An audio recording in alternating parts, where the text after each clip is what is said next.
special guest in the building. I got my comedy brother, my boy Chris Bow in the building. And today, this one of the episodes, and we keeping it raw, unfiltered, and uncut. You know what I'm saying? We telling it like it is. So, Chris, Yes. how long have you been in the comedy, and what got you into comedy? I've been in comedy about all my life. Now we quit playing. All my life I had to fight looking at it. I was always, the class clown and stuff. Yeah. So I got into comedy in 2018, 2019. But I would, do little stuff, do the projects and stuff. But I didn't actually do my first recording project until 2020, which was under Cass McFerson Entertainment. I know Cash. And so he reached out to me in 2019. It was the day of my birthday. He was talking about, I'm doing a show in January. I want you to do a show for me in January. And I said, well, look, it's my birthday. I'm finna go out to eat. I'm going to have to get back with you later. and I got back with him, and we talked about it. I had people to open up for me. And I remember that day, it was January 20th, 2020. And it was a bad ice storm. And so people calling me, are you still doing this show? I'm like, it's not my call to cancel. Well, you the headliner. I said, but it's not my call to call the show off. And so Cass called me that morning. He said, hey, we still going with this show. And I said, yeah. I said, I don't care if it's 10 people there, 20 people. We still doing this show. And so that night, we had about 40 people there. And so we did that show. Like I said, I had 2 people open up for me. And that night, me and Cass been working ever since then. I done a birthday show for him 4 years ago. He's one of them people that gave me a chance when nobody else wasn't fucking with me. Yeah. And so those are the ones that you always remember. I'm always remember that. Up. He, if he was to call me tomorrow and say, hey, Chris, I got a show in July. He's one of them people. Guess what, Cass? I'm gonna do the show for you, and we're gonna have fun. I'm gonna bring my Crown Royal, we gonna do what we do. Definitely got the crown in the building. Oh yeah. So the Crown XO. You also in the acting? Yeah, I did act. I'm in the act. Yes, I'm an actor too. So tell us about your role in Shirley's family business. Shirley's family business, of course, Melody Renee Phillips, who's our comedy manager. Shout out to my boss, boss lady, Melanie. Always keeps Renee us Phillips. booked and everything. So Yep. I did a show for Mel. Me and her had been talking on Facebook, but I actually did meet Mel the 2023 in person. She asked me about a Christmas show. And again, it was cold. That day. I'm always doing shows when it's fucking cold. That's how when I first got into comedy, it was cold, literally. It was like -7, and so we was down in U City and everything, and so U City. It was that I forgot the name of the place. Was it Elmo's? No, it was a big. It had I remember it was a stage. It was looked like an old Chinese restaurant, and so she had came to she said, I want you to do this show for me, and so I'm like, okay. I'm like, it's an opportunity. So she dropped the tickets out for my job. And so I sold the tickets, which my Amazon family, shout out to my Amazon family, STL9. I love y'all and everything. And hey, Cass, man, I was just talking about you. And so I did her show for 2023 for Christmas. So 2024 came. I did another show for her. So about May of the spring of 2024, she called me and she said, hey, I'm doing this movie, Shirley's Family Business. And so she said, I want you to play the funeral director and the pastor, but you laughing. But people that know me outside of Facebook, actually, my first calling was to work in the funeral business. My goal was I was going to get my degree and work for this particular black-owned funeral home in Kansas City. And so... But it was, God had other plans. And so one day I just said, I don't want to be working in a funeral home being miserable and stuff. Cause a lot of, and I'm still friends with a lot of people in the funeral industry. So I tell people don't fuck with me. But anyway, uh, I'm like, I don't want to do this the rest of my life. I don't want to be going to school and then, working around people. So I fit the role perfectly. And so she could have gave that role to anybody else. So when Mel gave me the role, she said, I want you to put Chris Bow in it or whatever. And so what I did, I put myself in it. And so when you watch the movie Shirley's Family Business, a lot of my friends was like, oh, that's you. That is the real you. And I don't. And a close friend of mine said she could have gave that part to nobody else. So tell us, where can we watch Shirley's Family Business? At this moment, you can watch it at Tubi. It just came. Tubi just picked it up. Yes. It's been on Amazon Prime because black people, we want free stuff. So a lot of people that might not can afford to pay that $2. So you can go on Tubi. I'm not trying to be funny. I'm just stating facts. That is the truth. Ain't no excuses. So please go watch Shirley's Family Business, y'all. Please go watch it. It's a damn good Now you movie. watch all this other stuff on Tubi and Amazon. Support the St. Louis.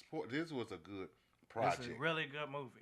I enjoy working with everybody. I mean, some people I didn't actually get to meet till we did the movie premiere because it was different scenes. And so some people I never did. Like I said, I didn't meet until. Tell us, who are some of the people that you met shooting Shirley's Family Business?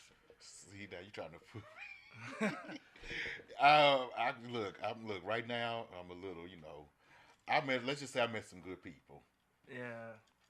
I can't name everybody right now. But I met some interesting people though. Yeah. So, when it comes to comedy, what do you feel like are some of the most important things that you should remember? First of all, you should never forget who brought you on. Like I said, I would never forget Cass or Melody Renee Field, who gave me the opportunity. Like I said, when nobody wouldn't book in me or would just, for whatever reason, I would never forget them too.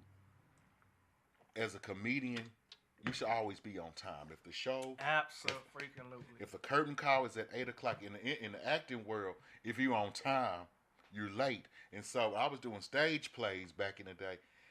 Director told me, okay, you late or whatever. I'm like, no, I'm not. You said to be here. But then I realized when you're on time, they're saying is you late. Anything can happen. I had a comedian who opened up for me with Cass. We was at Special Times on Natural Bridge. This particular comedian was late. So Cass had to push the show a little bit. This comedian, he had a lot going on, which I'm not going to call his name out. But the comedian ended up apologizing.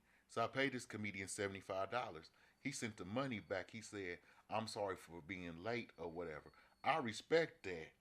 But you got to be on time, comedians. If somebody say the show is at 7, be there by 5:45. Because you never know what can happen. You might be you might be last, or you might go from being the second person to the first person. And thank you, Angel Hampton, my fellow comedian from Comics Rock Convention, which I'm going to talk about that convention in a little bit too. Be on time, y'all. Actors, be on time. Actresses, be on time. People look at punctuation. If you punctuality, this nigga said punctuality. Oh shit! That's the crown. That's the crown. Well, that's damn the crown. They know what the fuck I'm talking about. This nigga talking about punctuation. Well, damn it. But they know. Oh, shit. Well, they know the point. Shit. They know. Shit. This nigga said punctuation. Well, they punctuality, get the point. nigga. Well, be on time then. Yes. Shit. Just be on time. Be on time. Like, that is definitely important. Because you never know what promoter somebody might be coming to see a particular comedian, but then they might be a promoter say, you know what, I'm going to check the 3 features out. But they see that you being late, that promoter might not want to book you. Absolutely. And in the comedy world, it's very tricky. Because everybody knows each other. People talk. Well, all it takes is one person to say something bad on you. That can literally ruin your career. Absolutely. I'm not trying to be blackballed.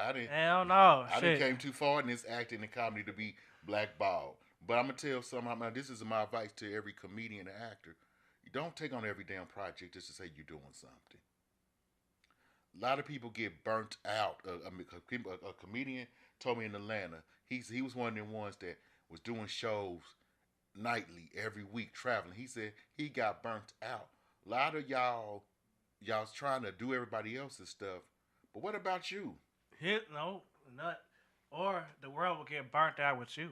Yeah, people get tired. People like if you gonna be one of those ones that do a whole lot of shows, like you always want to be booked. You better be sure you got the material, because if you keep telling the same jokes and they see you every day, like after a while they gonna get burned out with you. Yeah, Yeah, and then people and then people that watch comedy, who know comedy, who studied comedy, who know the history of comedy, they can tell if you use a Laverne Crawford joke. Mm-hmm.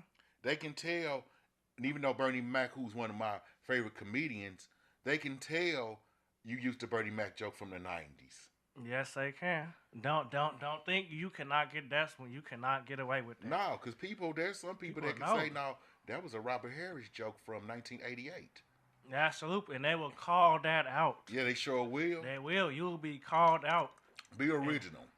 And like that's one of the most embarrassing things that can happen to you is to be called out for stealing somebody's material. You definitely don't want to do that.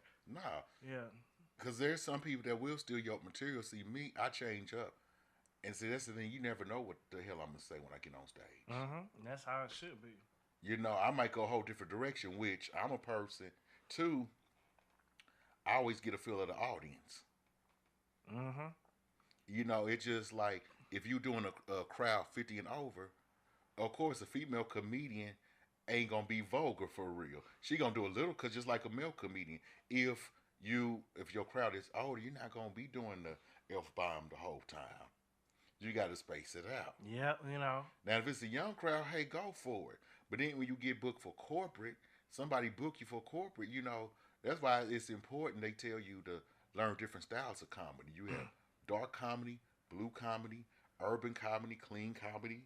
And you even got Christian comedy. I had a lady in Los Angeles ask me a couple years ago at the convention, hey, do you do Christian comedy?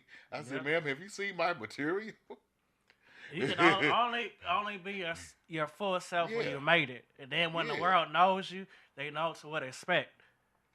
Because you go to certain crowds, they don't know you. They may not know your style. You coming out, you saying what you're saying, you can rub in the wrong way. Mm-hmm. The comedians, like Dave Chappelle, Bernie Mac, they say what they say. It don't matter who they in front of, because we know them. We know what to expect. We know they vulgar. We know they unfiltered. But like when you just get in, like you definitely have to learn how to read the crowd. Until you're established. You gotta learn how to read the crowd. You gotta read the crowd. It's just like I got booked for a private show next month. A relative's girlfriend is turning 50. Well, of course, I'm not getting ready to go in there and be like, oh, God damn it, and this person's turning 50. Now, I'll make some jokes about her turning 50, and, be like, damn, I'm going to be there in quite a, some years from now. I'm going to be this way, I'm already. You getting close. But I look fucking good, though. Well, your ass is like Barney. They got this big ass blue shirt on and shit. I just grabbed the first thing that was, in the closet, This nigga, one of that motherfuckers said, grab it. But I know at this party, I'm going to have to, I can't, what comedians have to learn is what you do at one event, you can't do. Mm-hmm. This is a private event. And a lot of times I've had comedians tell me, a lot of times if you do good at these private events, people will book you. Mm-hmm. So I'm going to go to this party next month, this event. I'm going to give it my best.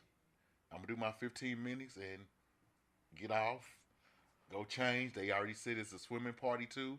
I'm going to get out that blazer and put on them swim trucks, goddammit. I better start swimming. This nigga swimming. Show them swimming. be confident and show them damn man boobs, goddammit. Hell no. Nigga finna be in the wild looking like a damn water buffalo. Motherfucking sea turtle, that shit. Tuna shark looking at nigga. Look, I'm just one of them ones. I just walk around in the pool. I ain't no professional swimmer. I just, stay in the shadow here, walk around the pool. Hey, Like, I can't talk. I can't swim for shit. I ain't gonna fake it to you. I cannot. Don't throw me in no fucking water. Like, don't do that. Like, I can't swim. nah, look, I tell people I'm not a lifeguard, so damn, if you drown, I'm gonna get your ass some help. Look, I'm gonna grab a rope or something, get your ass out of there. Now, if your ass is over a certain amount of weight, then you on your own. You better float your way up. You better float your big ass up. God damn it. You better lay your big ass on your back. You be laying your ass out all the motherfucking time. Come on, yeah. Why you ain't doing it in the water? Now your life fucking depends. Now all of a sudden you know how to lay your ass flat so you can float. You know what I'm saying? You should be used to it. Yeah, but that's it with comedy. Everybody would ask me which one I like better, acting or comedy. Ooh, that's a good one. It depends who I'm working with on the acting side. Like I said, I guess I'm so used to working with male. I can basically, if she give me the script, I can put my own into it with somebody else. You gotta go word by word, and I like comedy better because, and don't get me, I love acting, but I like comedy more because I can be my authentic self on that stage. It's me. I can say what I want to say, and I always tell people, my journey as a comedian is gonna be different from you. Yes, sir. Growing up in Kansas City, coming here 21 years ago, it's a whole different world. I tell people, y'all was born and raised in Kansas City, but I became a man in St. Louis. And so, how long have you been in St. Louis? 21 years. 21 years. I came, had graduated high school in 2001, and so 2000. Tell us about life growing up in Kansas as a it's Kansas City. Kansas City. It's Kansas City, Missouri. I understand. I know it's a difference. I know how y'all. My bad. Just my like bad. A person get offended, you say he's not. I'm from Kansas City, City, Missouri. Just like East St. Louis and St. No, I'm from St. Louis. I'm from KCMO. I graduated 2001 from Central High School. So all my Central people, hey, how y'all doing? But I was raised by my aunt and uncle. From the time I was 5 up until I was 19. I left when I was about 19 or 20. And so growing up, my uncle was strict. He was really a clown. But if I did something at home, I got in trouble by my uncle. My aunt, who worked for the juvenile system for many years, she didn't play when it came to school. So if I did something at school, I got in trouble by my aunt. Oh yeah. And so, and I ain't gonna lie, I was a special needs student, goddammit. I'm still short, like I said earlier, I'm still short of a beef patty from a double whopper, but that's all right. Either you gonna love me or you ain't. Y'all ass missing all the patties, nigga. Shit. But anyway. Patties, sesame seeds. Either, I can tell people, it's the saying, either you fuck with me or you don't. For real, that's how I feel. I don't do that. Don't be, just like God said, don't be lukewarm with him. Don't be lukewarm with me. Yep. I feel the same way. But my one day I had brought a report card home. And it was C's and D's. My aunt woke me up in the middle of the night. Talking about, this is unacceptable. You would not bring nothing like this in this house. It's like 1 or 2 o'clock in the morning. I'm thinking something wrong. She was fussing about the report card. Man, you know what I try to do? Like, She did not play about grace, and she was like, okay, you might be in a different class, but there's no excuse. When I say, after she had that long, I thought I was going to get a whooping. I'm like, damn, I'm thinking to myself, you should just whoop me instead of talking to me. Because I'm up here steeping my eye or whatever. I'm up here knocked out. It's just like, can we do this later on today before I can go to school or after I get out of school? She woke me up in the middle of the night because she got off like at 11:30. She have a belt. That belt. No, she didn't have no belt, but she had the report card in her hand. Because my uncle saw the report card. He was just like, you know what? I'm going to let your aunt deal with this. Damn, season D, shit. Whew. And so, but I'll tell you this, though. I didn't bring another damn D home. Man, shit. I was going to shit. tutoring. Like, I was telling, like, you know how like they used to teach us to write your grade, like with a ballpoint pen. Like, so I would try to change the F to A's and the D's to B's. You know. But see, that worked for a little bit. Or maybe it didn't work. You know, I feel like maybe my parents, they probably knew better, but they would say, you know what? I don't think this fucking idiot knows that, you know, the real report cards only get mailed in the, or, you know, I gotta go to parent-teacher conference. So I'm gonna let this idiot think he's getting away with it. You know? I used to hate. One time, I lied to my aunt and uncle. Man. They was like, what are you getting out of school? How they doing staff development? I knew at that time.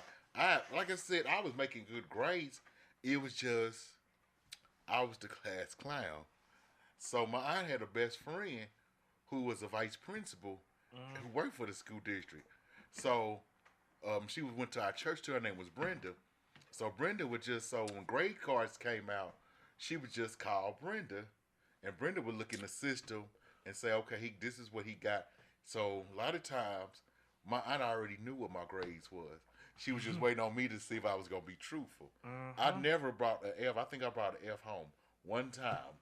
Now kids can't lie. Now they be having, I know they be having some like apps or something where they send all their grades straight to them. I'm so glad they didn't do that shit when we was in school. Oh shit! Thank God, man. I'd have been fucked. Okay, I'm so glad. Like, here's the thing. Like I was always smart. I ain't give a fuck about school because I knew. Oh my! I'm watching now. I knew that a lot of shit at school we don't need. This is like going to college. And I knew it. If I'm a theater major, what the hell I need to know about algebra for?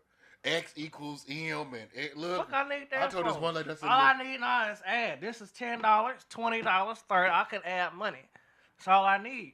Me all this calculus, what I gotta take biology for? I'm never gonna study biology. So what the hell I'm taking biology for? I'm not building no rocket ship no time soon. I don't need that shit. What's another one they tried to make me take? It was math, biology. I'm like, I'm not going to use this shit to be an actor or a comedian. I don't need this shit. Then I had a history class. Jesus. What was your least favorite subject? Everything. Oh, he poured another shot of Crown. Oh, yeah, it's getting real. Now, college-wise, I took college a lot more serious. But I had a history teacher. I ain't going to call this lady's name out. She was an older black woman. And mind you, I took this class in the summertime. She was one of the sweetest ladies, but her class was so boring. And we was at Flow Valley. We was at Flow Valley, and so I'm taking the class in the summer. So her class, her quizzes and exam was open book, and so we had to take an exam. I'm up there smoking a cigarette. I said, Lord, please, let me just, I'm going to be real. See, people got to realize when you talk to whatever you believe in, the universe, God, or whatever, you just got to be real. I said, God, let me just pass this fucking class. We was taking the final exam. I said, I don't give a damn. At this point, long as it's a C, I can't take history no more. Really? So she said, okay, we took the exam. So we had to come back the next day. And she told us our final grade. She said, Bowman, you got a C. I jumped up. I'm like, yes. I don't got to take this class no more. Man. What was my least favorite class? Whew. I ain't going to say it's my least favorite. I hated all of them. But my senior year, First period math class. I had this teacher named Mr. Ladage. He was a long, lanky ass white man, and when I say this man breath stank What you so mean? Hold on. motherfucking bad. That was history, though, Ernie. What you trying to call me old or something about? This You man, should never fail that. What you trying to call me old or something? this man breath smelled like straight, pure, unadulterated ass. This man breath smelled like straight dog water, like fucking boiled bologna juice. I ain't never smelled no breath that bad. And like, Yeah, it was open. But that was a hard class. It was 8 weeks, though. and then he had an assistant. It was a short African lady. Oh, my God. Them Africans be the worst. She was annoying as fuck. I was going to say Like, something. for real. I love my ancestors. But some of them Africans do the fucking But most. they could send this bitch back to where she came from. I'm sorry. I'm calling it out. I'm saying, y'all know DeAndre Petty don't give a fuck. Y'all know it. Anybody that grows up, y'all know me. I don't give a fuck. They be doing the most. I told you the other day we was on the phone. I worked with an African. Her breath stank too. I worked with an African at Walmart back in the day. So mind you, I work nights, and so when you work nights at Walmart, you know you sweating like crazy. So this African dude, I couldn't take it no more. They sent him over in the aisle to help me stack up the baking goods because everybody had an aisle. I worked in foods. I'm like, y'all trying to be funny and shit. They be in the cookie and flour aisle. They act like it's against their religion to take showers and use deodorant. Look, we ain't in Africa. We in America now. Like over here, look, you gotta put on some motherfucking deodorant. I'm sorry, I don't know what they practice over there. You need to wear some motherfucking deodorant. He came over in the bacon aisle. Now, mind you, I had to stock seasonings, flour, cooking oil, jello, pudding, cookies, all that stuff. For real. So it was like the holiday time. He came over to help me. I said, I don't need no help. Well, they sent me over to help you. They sent me over, man. I said, Sit your ass back. I said, I don't need no help. He got to us. We was right next to each other. I'm stocking. I remember I was stocking some jello pudding mix or whatever. I got her when I said, damn, you stink.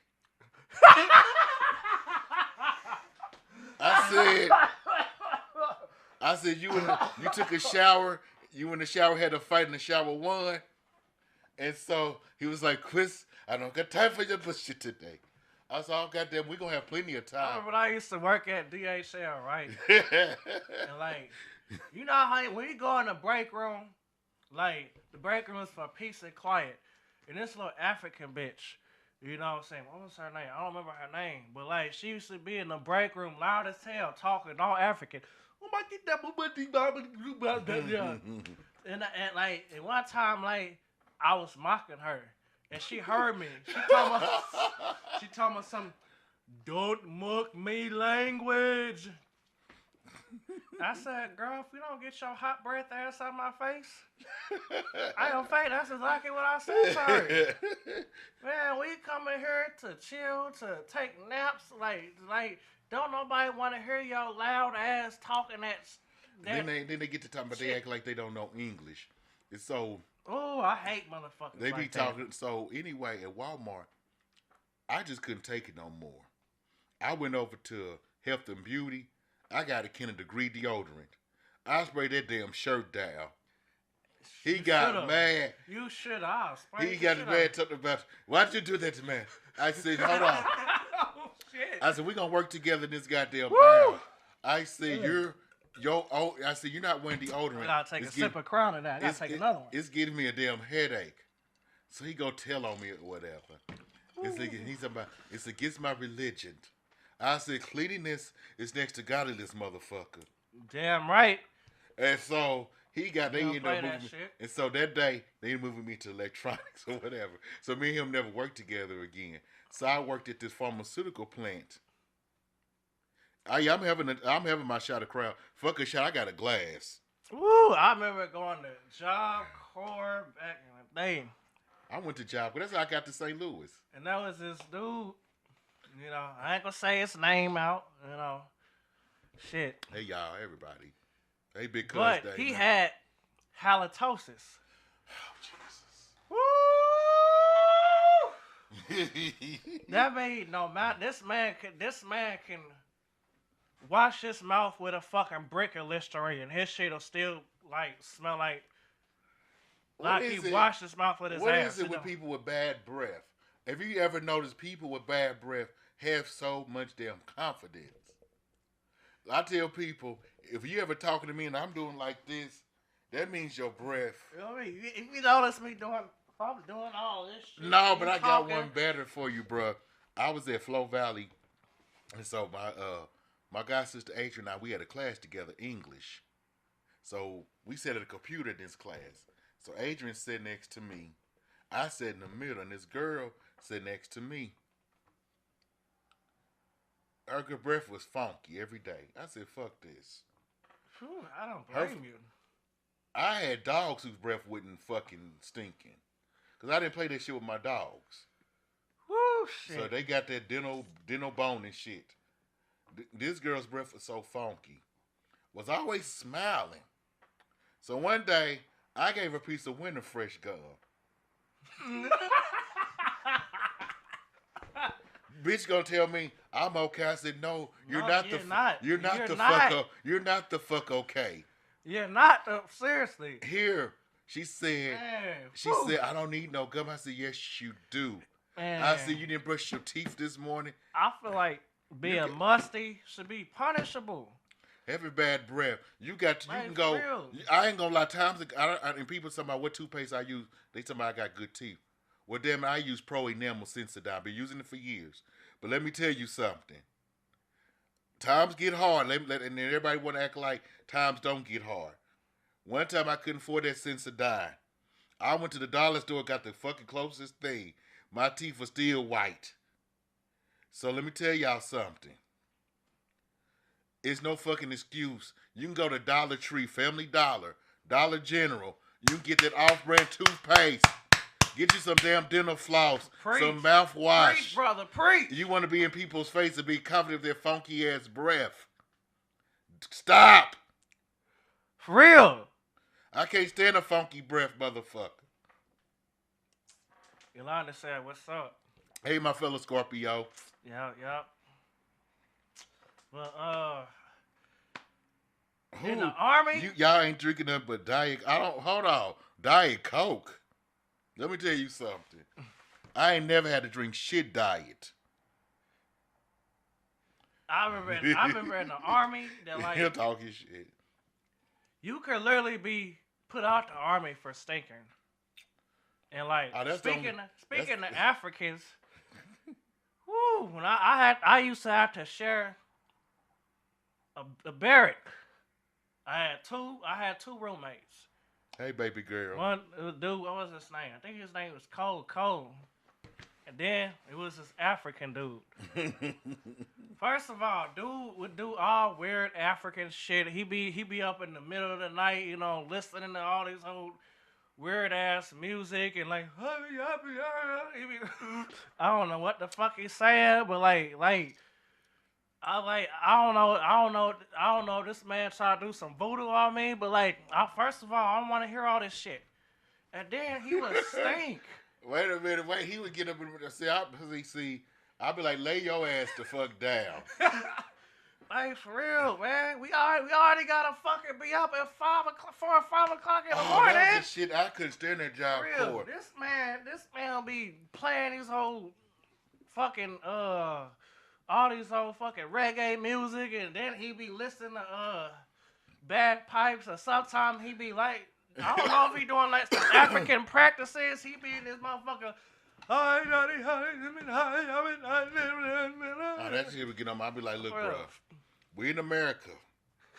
At some point, I know in your part of whatever part of the world you from, it's a different time zone.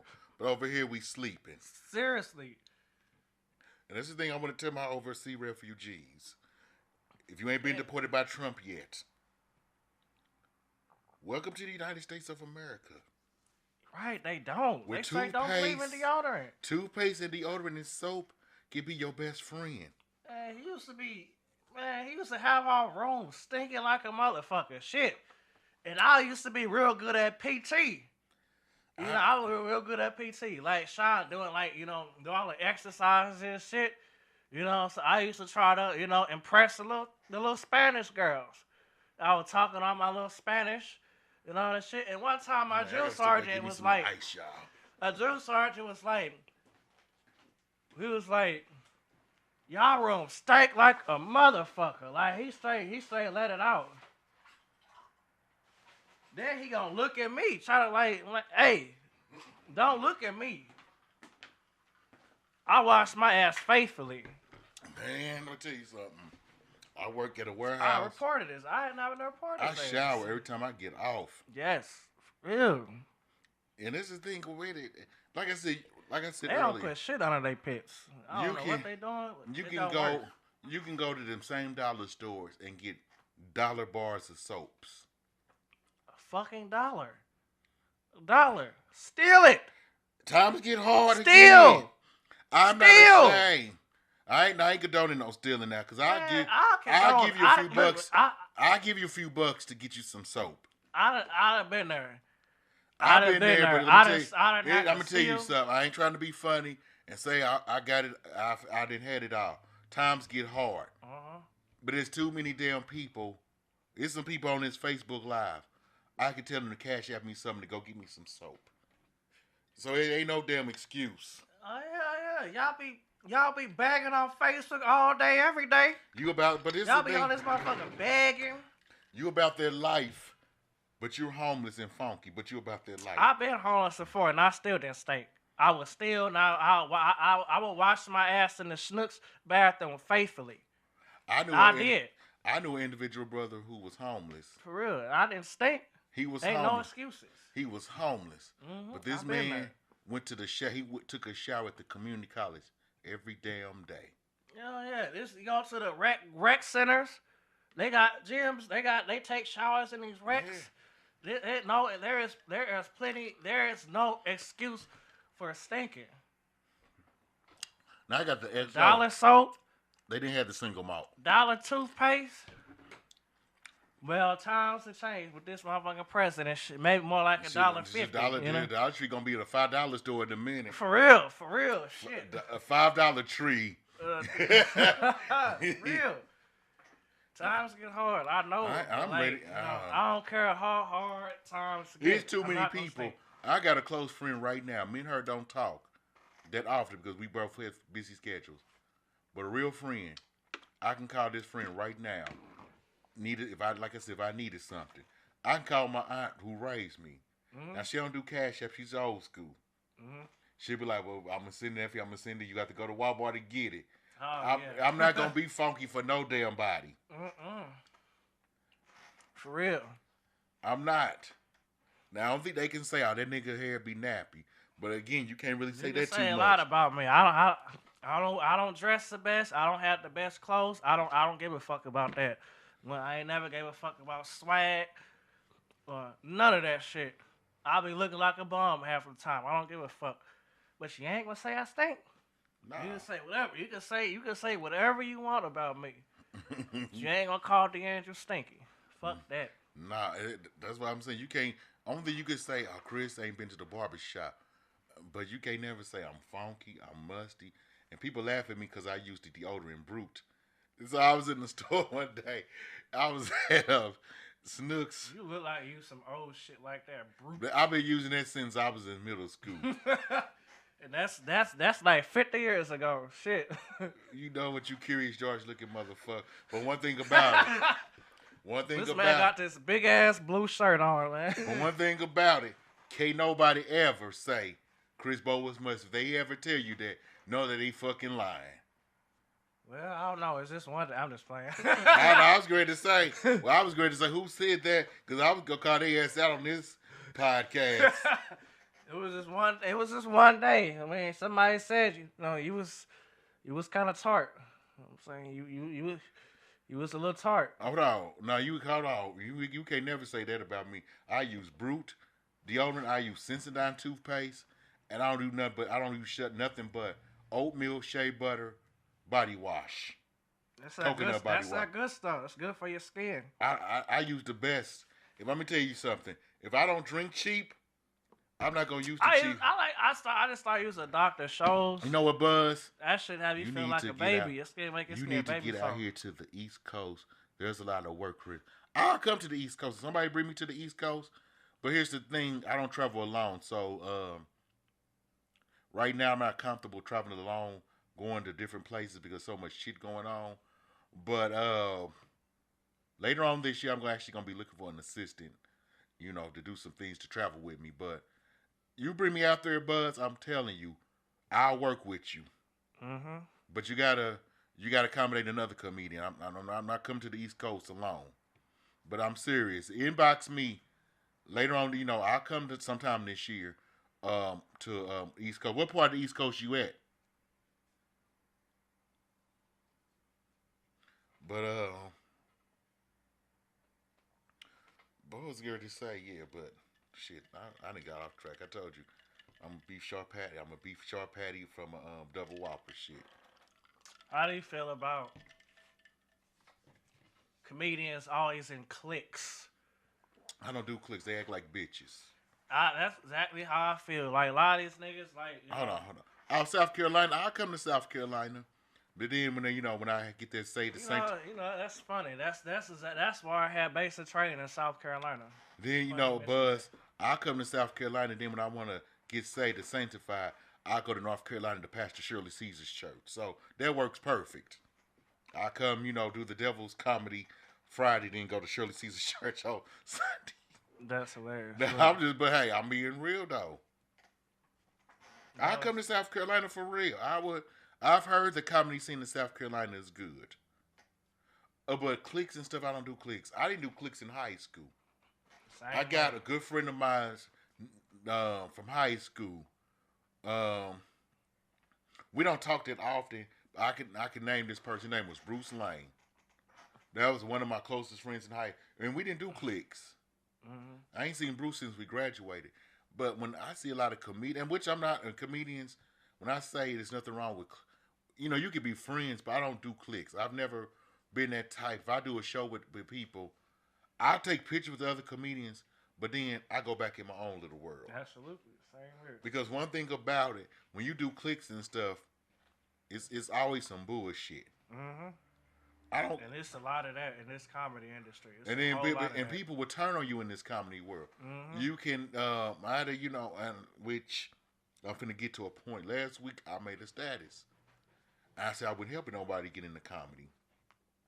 Well, I felt like this individual was acting funny with me because they became friends with somebody else, which I don't have no problem with you being friends because I'm friends with a lot of comedians. Mm-hmm.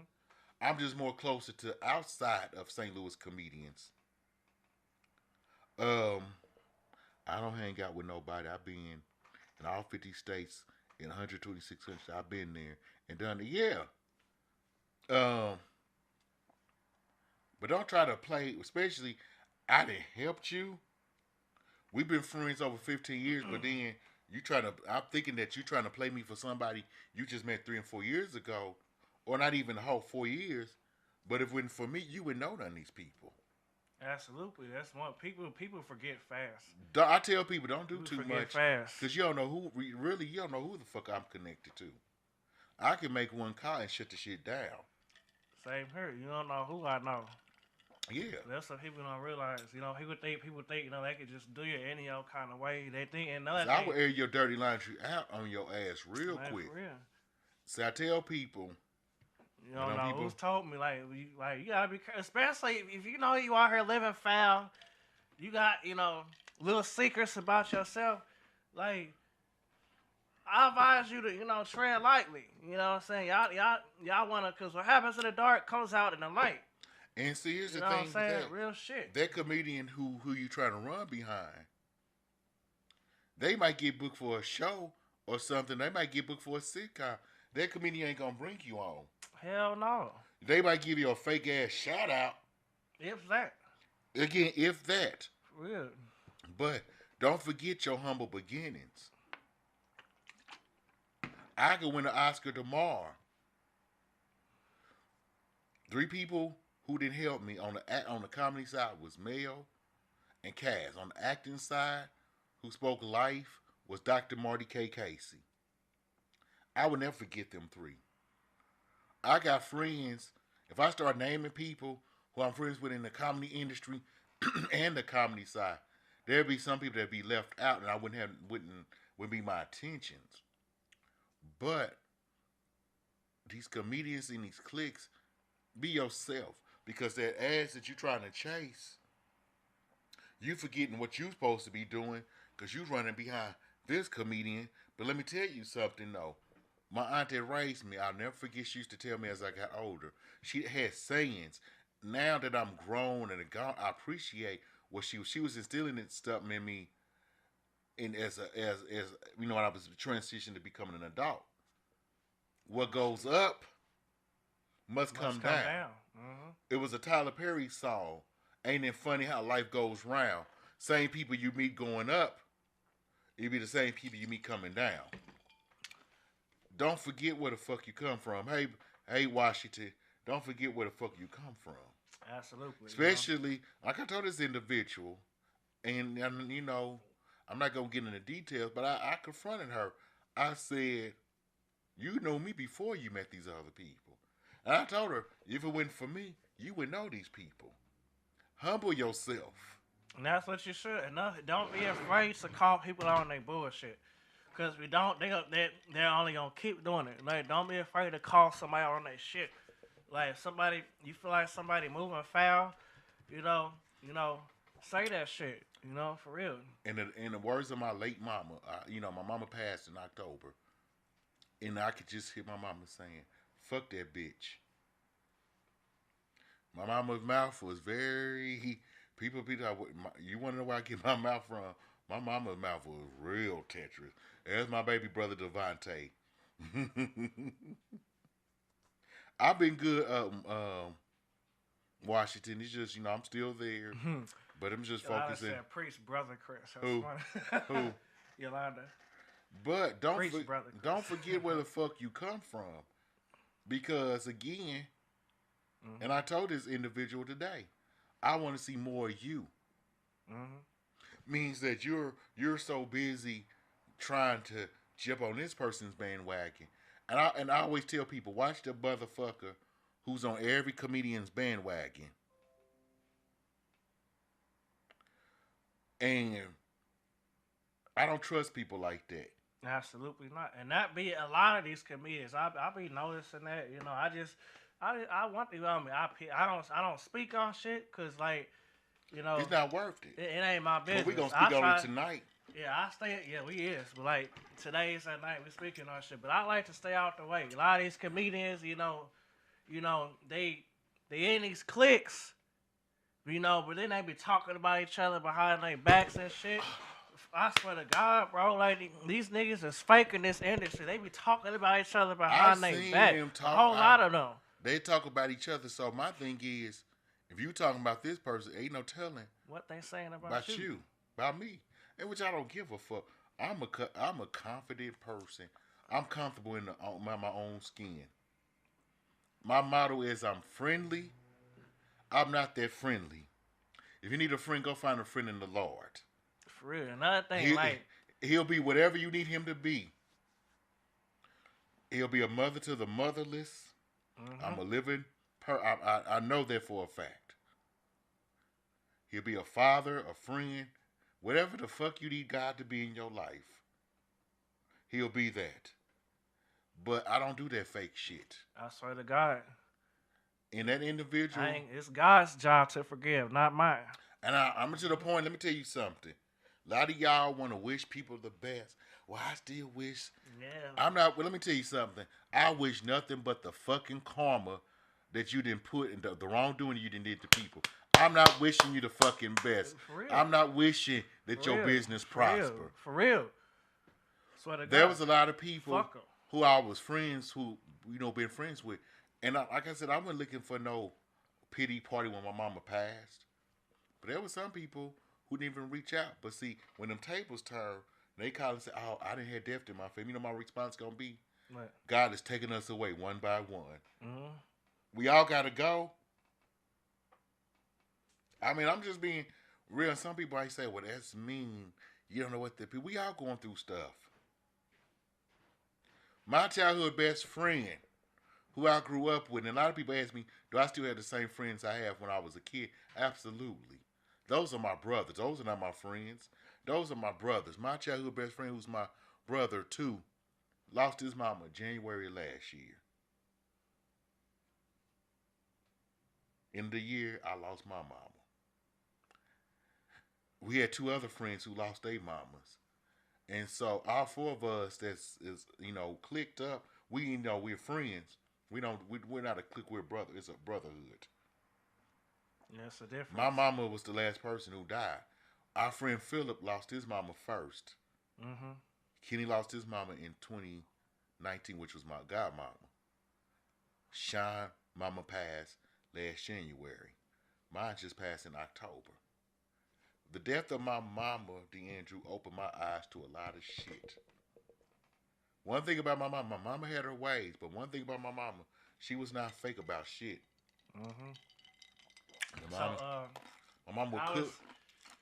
What are some of those things that she, opened you up to? Like, how have you changed as a person? How do you say you move different since I your don't mother fuck with passed? everybody. Mm-hmm. If I feel that you're moving differently, you want to, and I'm not saying that you can't be friends with other comedians, but don't try to play me to the left. And I feel like you're playing me to the left. Fuck you. I swear to God. Because that comedian, you thinking he got something going on over here. And then let me tell y'all something. Just because a person don't have nothing going on, That don't mean they don't got no motion. that don't mean there's nothing going on. Everything don't have to be broadcast. For real. A lot of these people want to broadcast every damn thing that they doing. But that ass that you're trying to kiss is going to be the person you're going to falling out with. And see, I'm a person, I see vision. And this person, this group of these two people, they're going to end up falling out. But that person who I've been knowing, they're going to end up calling and reaching out to me. But see, it's going to be a point. Talk to my assistant about this bullshit. Mm-hmm. It's going to come a time where you might have reached Chris Bowman, people that know me legally, Christopher Bowman, but people on the acting and comedy world know me as Chris Bow. But it's going to be a time one of these days you're not going to be able to reach me. Honestly, like a lot of times, like my phone goes straight to voicemail. Yes, it does. It does, like only You and Jamal fucking Reed. Oh, only people that like you get to me like if I fuck with you. I don't like not too many people have my number. Like not too many people have. I don't give my number out to nobody. Like very few people have it. Like I told you earlier, I'm a person, and when I do shows, if the energy, people want to hug comedians, I don't hug everybody. Matter of fact, and I'm not trying to be disrespectful to nobody's culture. We're gonna be like the Asian. We're gonna do like this. For real, that's how I feel. Absolutely. A lot of these, comedians like they literally click. They using each other. What people in the industry do, they will use you until they don't need you no more, and then you don't hear from them no more. They clout chasing. That's all it is. That's you know what though? The individual who I've been knowing, me and her talked. I'm not gonna call her name out. Mm-hmm. But my thing is, baby girl, if you're gonna clout chase, don't do it to another local comedian. These clout chase to somebody professionally. Yeah, I done took pictures with big time professional comedians from when I was at the convention with Hope Flood.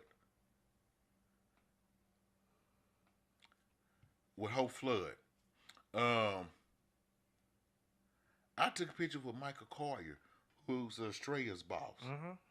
I took a picture with Don D.C. Curry, mm-hmm. Marsha Warford from Night Court, mm-hmm. Guy Toy from St. Louis. Mm-hmm. I could have every fucking right to change on motherfucker, but I was still the same. But these people here, y'all clout chasing after one another local comedian. You ain't done shit. You know what? You know, it be killing me. A lot of these. It's time for some more Crown. It be Royal killing me. A lot of XO. these veteran comedians, like they be acting like they be better than like motherfuckers who just got in. Y'all in the same spot y'all was in 5 years ago. But you know what though? But they call themselves want to try to shit on the next comedian. Like you better. Like for real. Like if your aspirations are just to face the St. Louis or just to be bigger than everybody, like you in there for the wrong reason. You ain't gonna never prosper. That's why y'all be in the same spot y'all was in, like when y'all first started. Like my aspirations, I want to be global. I don't give a fuck about no St. Louis shit. A lot of Fuck, them I are don't give a still fuck stuck, about and that. even on the acting side. Really. You know, everybody want to be on this All kumbaya, this my lord clout shit. I'm not on this kumbaya. I'm independent actor. Yes, I do have a comedy manager. Yes. But I'm going to tell you something with her. If you want to book me and my brother here, don't be on no nigga business shit. I don't do nigga business. I don't either. Absolutely not. You know, people want to book you. Well, you think you could do the show for 50? No, the fuck I can't. There was an individual who wanted me to come to Cleveland, Ohio. And he's on here. Anybody watching the live? Well, how much would it cost for you to come to Cleveland, Ohio? $1,500. Absolutely. Yesterday's prices. Might not be tomorrow's today's. prices. Not today's, for real. Well, you know, yeah. Know your worth. People don't know their worth. Everybody want a clout chase. One comedian I fuck with, and even though I've never met him in person, a local St. Louis comedian I fuck with is Travis Anderson. You know why? That's my brother. You know fuck with him. Travis. Travis is one of the realest comedians I've ever never met him in fuck with person Travis. that I can recall. But one thing about him, he stands alone. Mm-hmm. But see, when you stand alone, people don't want to fuck with you. Absolutely. I don't got to be in the in crowd because what's for me is going to be for me. Yeah, a lot of these shows that I'm at, like, I don't be all in everybody's face and laughing, laughing and cracking jokes, talking about motherfucker. I be ducked off to the side. I'm focused. You know the older I get, people laugh at me when people laugh at me when I say this. The older I get, I see why people value and like dogs more than they do humans. I understand. I truly do. I get it. I understand. I hate you motherfuckers. You know, but You just make me sick. the comedy industry is so dirty. It is. But when I made that status, oh, don't let nobody change you. You gotta change. Because if you that nice person that you was 10 years ago, people run up. I'm not a fucking doormat. Mm-hmm. If I don't take shit from the people from my job, I'm not getting ready to take shit from nobody in the industry. Absolutely not. Same way. If I don't take shit from my family, and God knows I left them halfway, I'm not taking shit from nobody. 2025 is going to be the year that people going to get exposed for who they really are. A lot of y'all are so fucking snakish and sneaky, it ain't even fucking funny. And speaking of that, it's funny, you know. It's funny how motherfuckers just forget shit. People forget. How soon we forget? You know, I used to do a show every other Thursday at the Smoke Shop. Every other Thursday. Hey, Ricky, my cousin. And a Ricky, particular Ricky, comedian, how you doing? I booked him there. You know, I hope he's watching this live too, or tune into it at some point. Cause it's funny now he's doing shows there, and I booked him, and like he ain't even thought about me. He just little shit like that. Yes, I'm gonna take a sip of Crown of that. Motherfuckers forget. Y'all some fake ass motherfuckers in this industry. Y'all be kissing ass and shit and just crawling up each other. buddy. Y'all might as well go fuck each other. For real, that's what y'all act like. Like, Sometimes I've done shows with female comedians. It was not no issue. woo, that crown is good. That's XO, baby. That's that. Yeah. That's that Crown. Let me tell you something. Woo, shit. If you ever want to know about different Crown Royals, shit. inbox me. Yeah. It's a crown XO. You know what I'm saying? I wanted to single them up, but they didn't have it though. But it's okay. Yeah, it's all good. You know, it's getting the job done. That shit, it's real smooth. Real smooth. You know what I'm saying? But my goal is, I want to go back to school. It's so much I want to do. And I know it takes time. Everything has its time and place in this entertainment world. I want to tell, I'm going to look at my Facebook Live, and I'm going to tell the next coming actor, comedian, you don't let a motherfucker discourage you who ain't doing shit. If your projects take a little bit longer, so what? Just get it done. If you're not being booked, you rent the rooms, you rent the banquet halls, and you do your own shit. Marlon Wayans said something so true some years back. You don't wait on Hollywood. That's what I did. That's exactly what I did. You don't wait on Hollywood. Start doing my own shit. And that changed for me. You don't wait on Hollywood. That's how, I met my manager. Yep. That's how I met Mel. I used to, when I was booking my own shows, every other Thursday, I was doing my own shit. I ain't Matter of fact, wait on no. I came to your 4th of July. I did yes, your 4th of I July met you show. somewhere. Like, that's exactly how it goes. You know, you like, you don't need nobody. When you inbox me, I ain't gonna lie. I'm like, who the fuck's little kid is this inboxing me?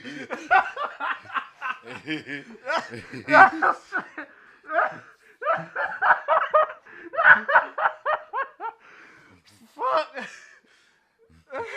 I'm like, whose little kid is this? Inbox me about some damn comedy. I was showing like, who the fuck is this Barry White dressing ass motherfucker that she sent me to? God damn, this nigga got on the. You telling me this? You telling me that? Oh shit! Oh shit! Oh shit! Oh, I'm sweating. He got this damn Arizona sweet tea over here, y'all. Ain't no wrong with Arizona tea. God damn it, shit. You telling me this? Yeah, when you inbox me, I'm like, who the fuck is this little kid? Whew, shit. Whew. So, hey, Miss Leverett, how you doing? Who would you say, of all the people that you've met in the comedy industry, acting or whatever, like the people that are most instrumental to your success in your career? First of all, I want to give a big shout out to my comedy mama, Sheila Jackson Murray. She's been a blessing to me. I met Sheila coming back from Atlanta a couple years ago from the convention. Like I said, I need to touch on that. And I'm not putting Sheila's business out there, but Sheila's lost 2 biological sons.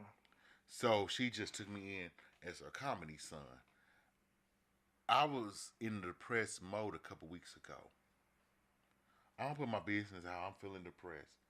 And my comedy mama got me together. She said, no, you got TV shows to be on. You got a lot of contracts to be on. You got a lot of work to do. And when she said that, that made me feel a whole lot better. My purpose on here is not done. Yeah, there's some people that might have disappointed me. But sometimes when people move differently, you got to pay attention. Yeah, when somebody shows you who they are, believe them the first time. Yep. Always. And in 25, I'm not bringing a lot of people back. Because you look at it, we going to be in May in a couple weeks. Once June come, hell. Once July hit, we halfway through the year. We're going to be telling each other, well, I don't celebrate holidays, but, people going to be telling each other Merry Christmas and We're gonna be having Xmas parties and all that shit. Speaking of holidays, I don't celebrate holidays. this is just something I've been thinking about. And I'm part of Kingdom Hall. You know, A good obviously player. Sunday was Easter, right? Why the fuck do motherfuckers be worshiping this big ass fucking egg laying bunny? And bunnies don't even lay eggs. When you get older and you realize and you do your research, a lot of this stuff is basically to make money. Yeah, bunnies don't even lay eggs. They don't. Why ain't it like a fuck? It should be like an Easter lizard, Easter frog. What the fuck? That don't make no fucking sense. Where the fuck the eggs come from? Are they stealing them? I don't celebrate holidays at all. If they steal them, that's a sin. That's Now, one of the Ten Commandments. Thou shalt not steal. I'm just saying. Yeah, my god sister yesterday, For real. at the pharmaceutical plant, Rosemary, brought me a plate yesterday. For real, that's real shit. Stacy, that's real. She brought me some masticholi and greens with smoked turkey Ooh, and shit, barbecue making me hungry. and barbecue chicken. God damn. Like I said, I don't celebrate holidays, but a fat motherfucker like me ain't gonna turn no food down. Hell no. Cause I don't gotta participate in your holiday shindigs and shit. I can still eat. I don't got time to be putting on the show. Don't be and looking being for fake. eggs and all this shit, man. Give me the food. I just want the food. Yeah. For real. But when you say who's been inspirational, I got two close. I'm a big shout out to my brother and sister in Chicago, the Pippions, Philip and Danielle Pippion.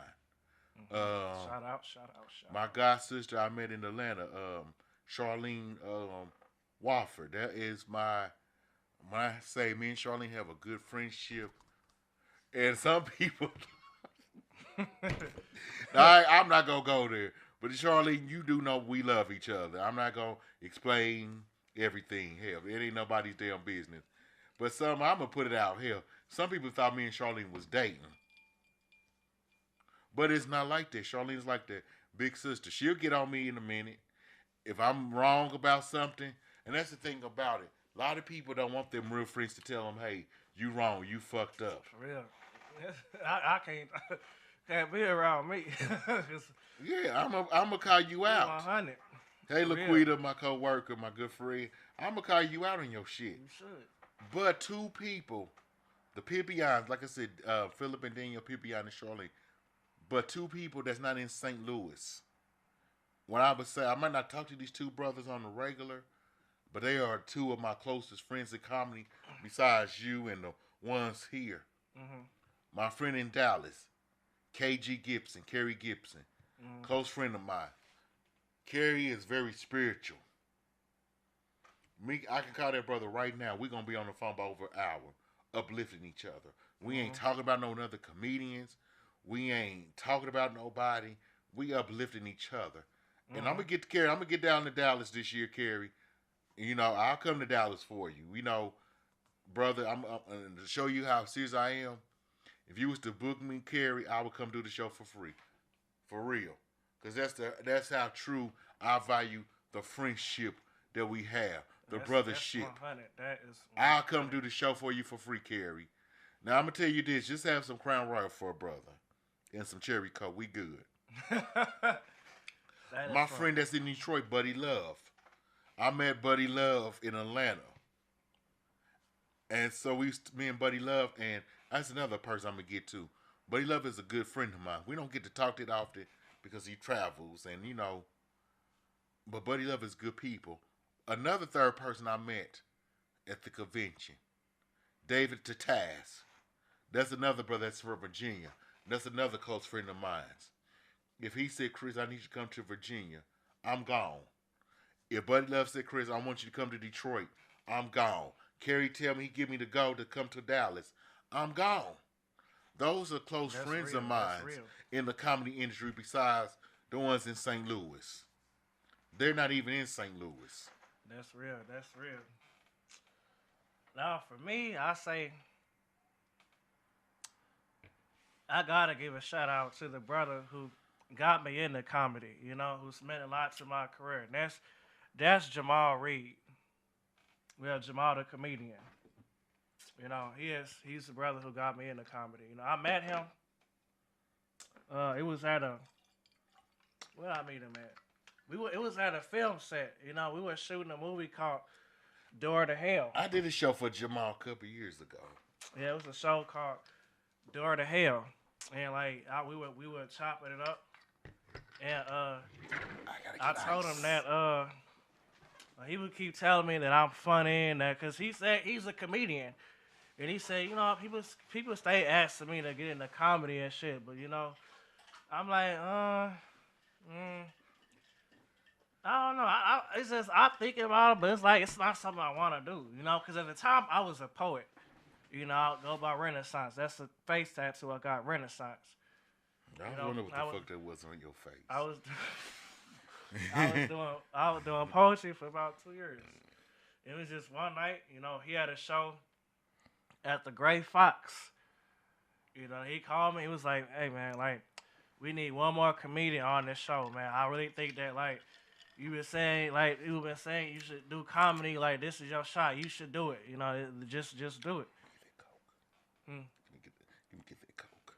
And like, I just went for it. You know, my first show was at the Gray Fox, December 10th of 2023, and like,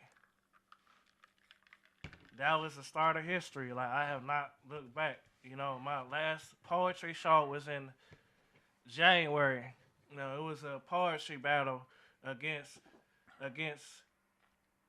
Kiao Maganja.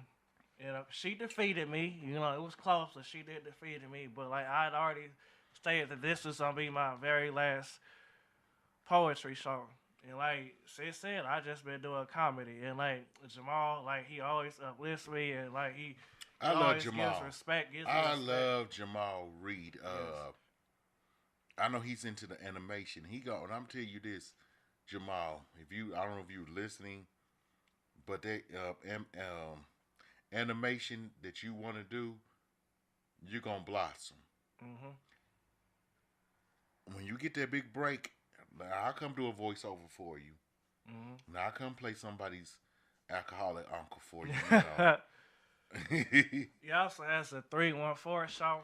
Yeah, he called me a month ago, but I was busy doing something in which I like the fact Jamal stepped out and did his own thing. Mhm.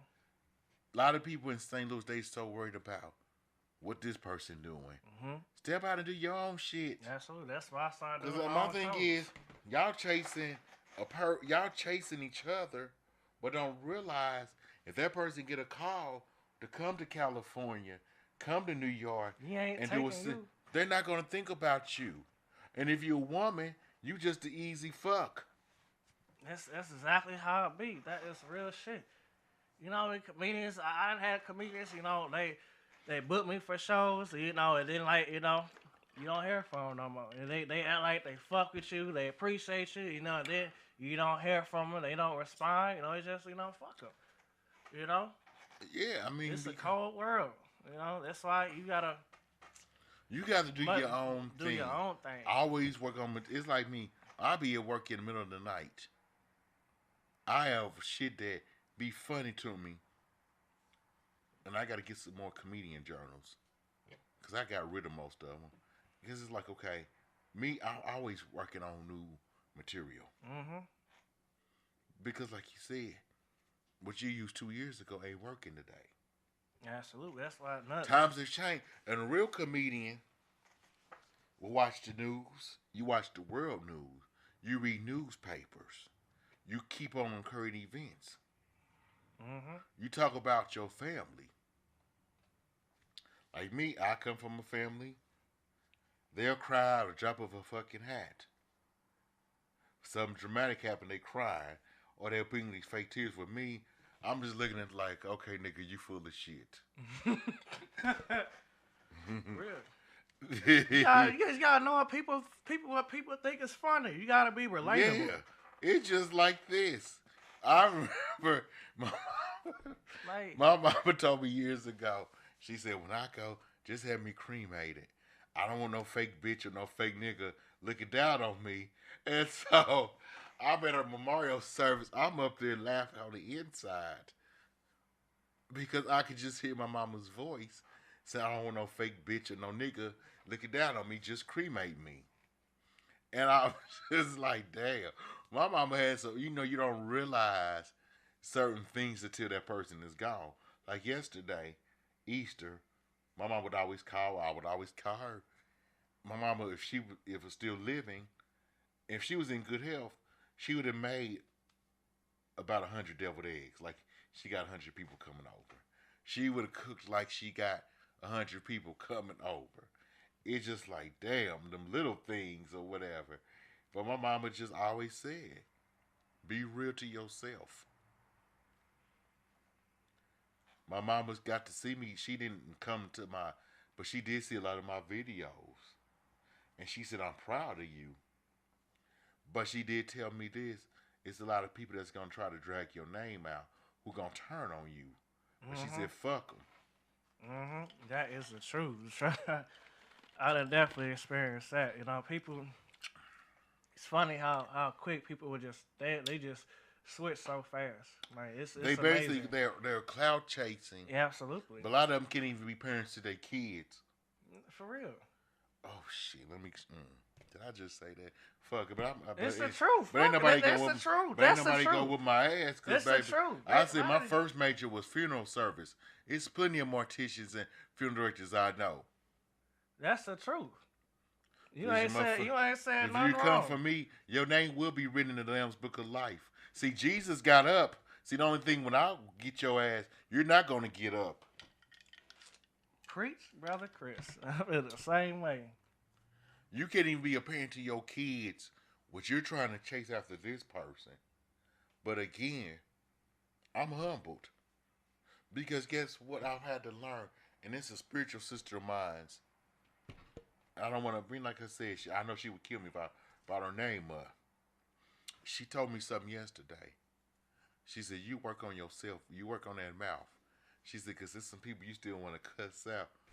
I received it. I couldn't even get upset with it. Because, yes, there's a lot of people I want to say go fuck off and have a blessed day. As a comedian, like, obviously, reading the room is very important. I go by energy. I don't care where I go.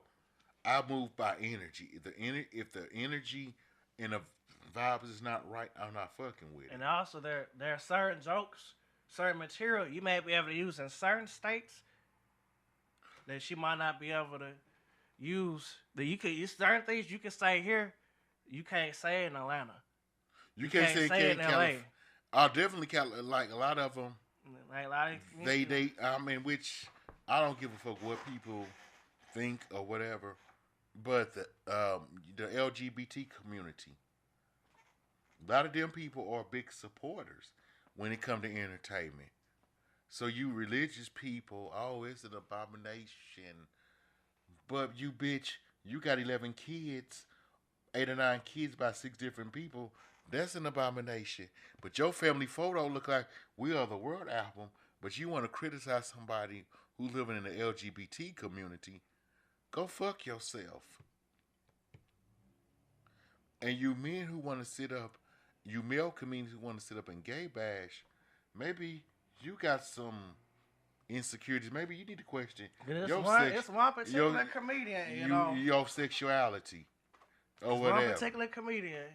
I ain't gonna say his name, but he uses a lot of gay jokes. The LGBT community, because let me tell you something. Why you wanna down the LGBT community? When you go to that restaurant, to that 5-star restaurant or 4-star restaurant, chances are that chef is gay. You just want your food to be good. If you ordered a well done steak, you want your steak to be well done. Yeah, for real. And I ain't gonna say I've never used a gay joke before, because I have. But like, I might at work, at my job, we got these 2 girls. I call them baby dykes. Mm-hmm. They know me. And like it was one girl that was there for peak season. I just straight called her Bull Dyke. I like, what up, Bull Dyke? But she knew I was playing. She knew I wasn't serious. Yeah, well, it's a difference. But like, it's a difference when you make it. I ain't gonna say like it's nothing wrong with saying using the LGBT joke. I ain't gonna say it's like completely abominable, like an abomination. Like when you just joking, like he ain't say. But when your material make it seem like you're gay bashing, that's when it's a problem.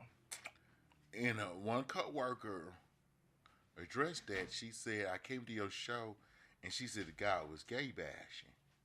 Hmm. You I know exactly who you're talking about too. Well, you gotta be careful because it might be a gay promoter Mm-hmm. who might give you that $1 million deal. Mm-hmm. Humble, we used to sing a song in my church growing up, humble thyself in the sight. A lot of people don't know how to be humbled. My friend Buddy Love shared a post on Instagram. Said sometimes God will humble you and put you by yourself for a season. Something of that nature. A lot of people don't want to be humble. But life will humble you. Absolutely. I'm not trying to put my business out, but something dramatic happened to me 4 years ago. My finances changed. I had to stay here, there, and everywhere.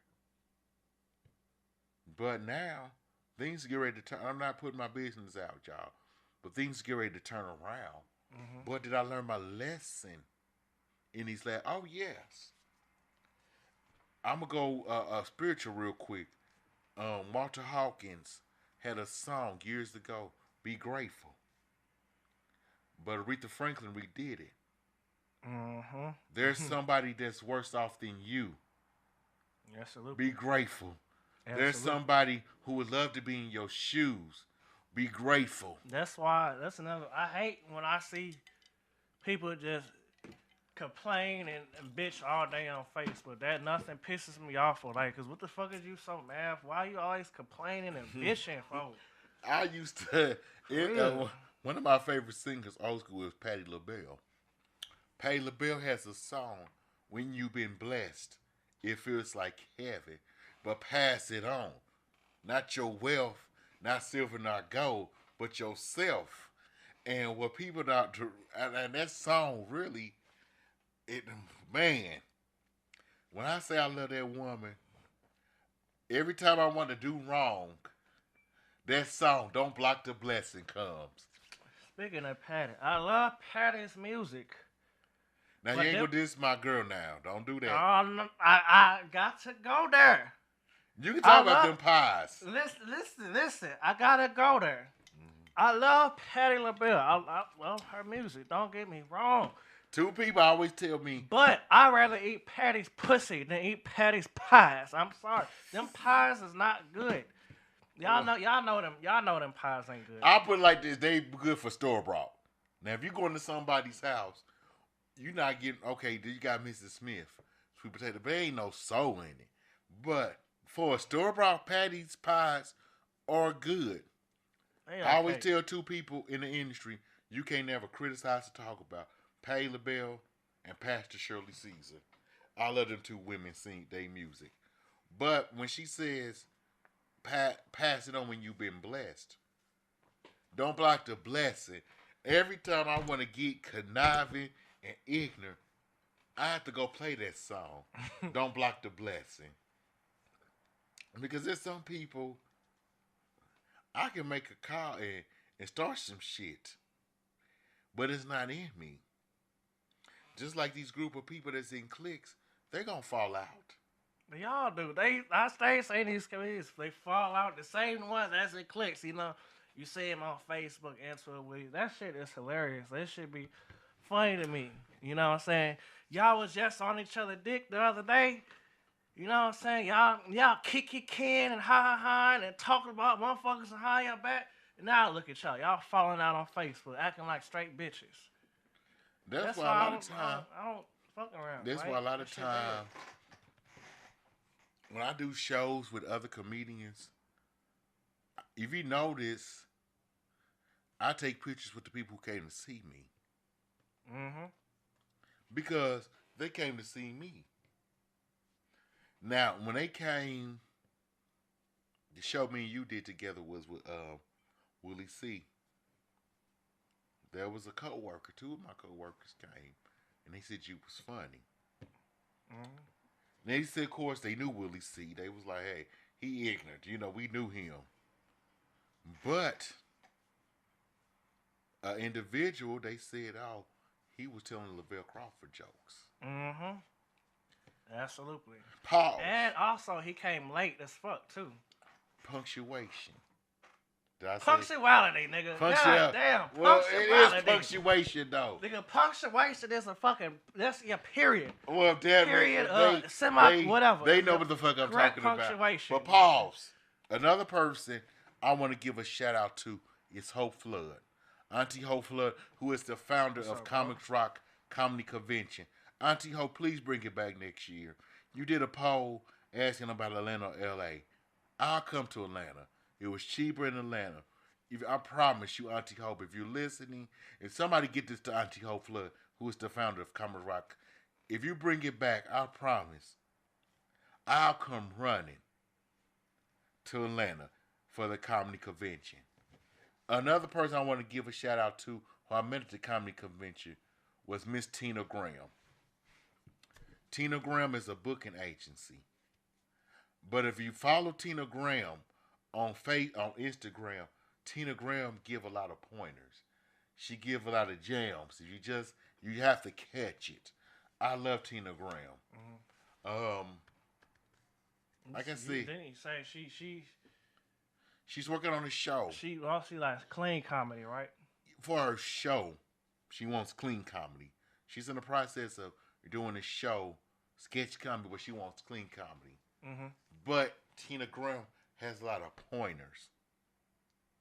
She knows a lot of people.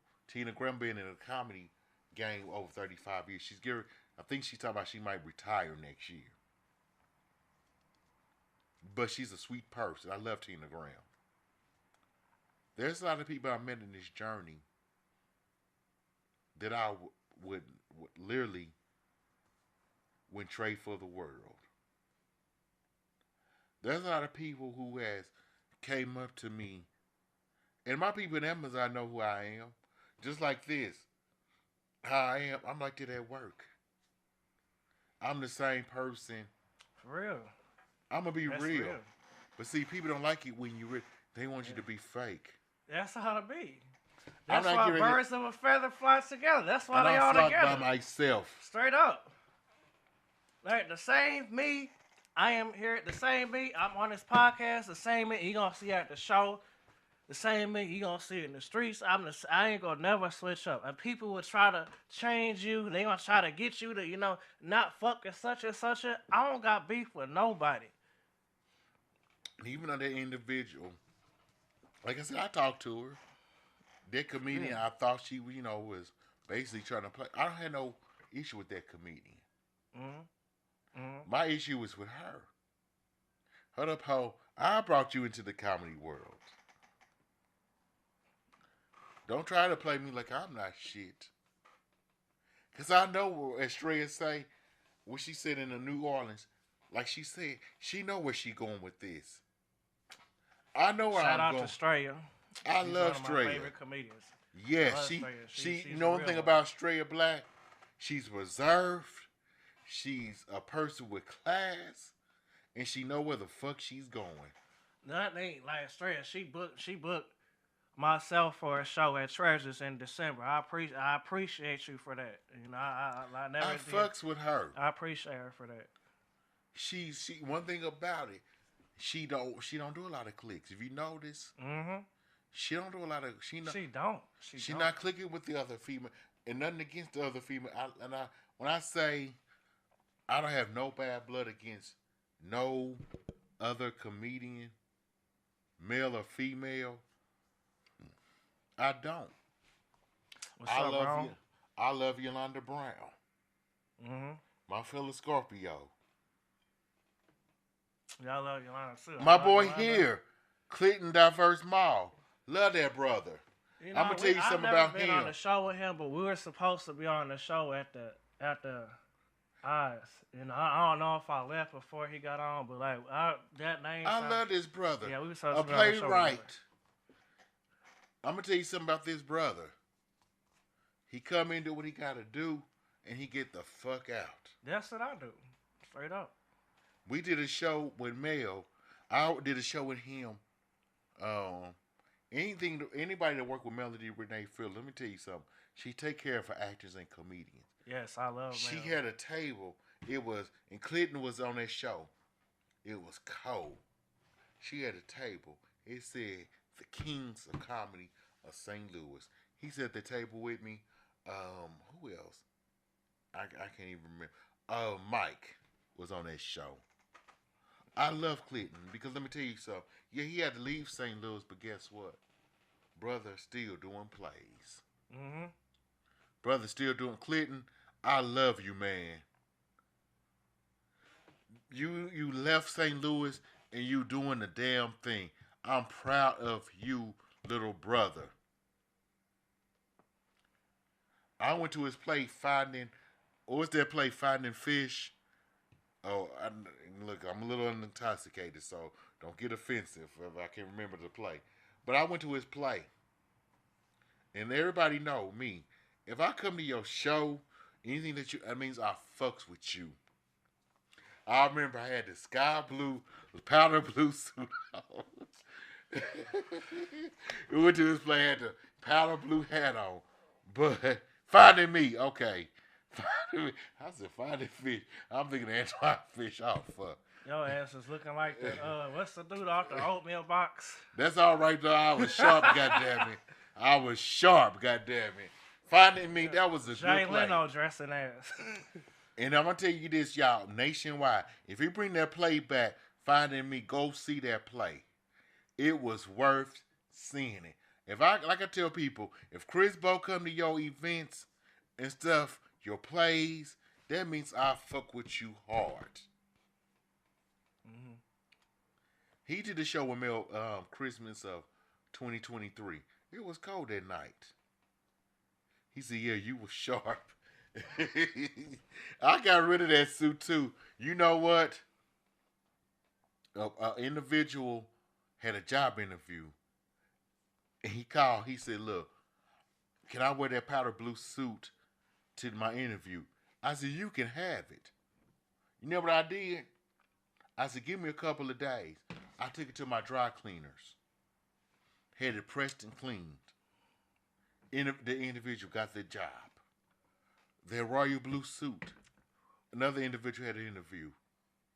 Had it pressed and cleaned. Guess what? The same money I had to buy them suits, I could buy them same color suits. And my style, I like pinstripe suits now. Mm-hmm. Anybody that follow me and know who's a supporter, know I like pinstripe Italian suits. Mm-hmm. I'm dignified when it comes to this comedy. Mm-hmm. You are. I carry myself conservative. I don't want to be too liberal and ghetto.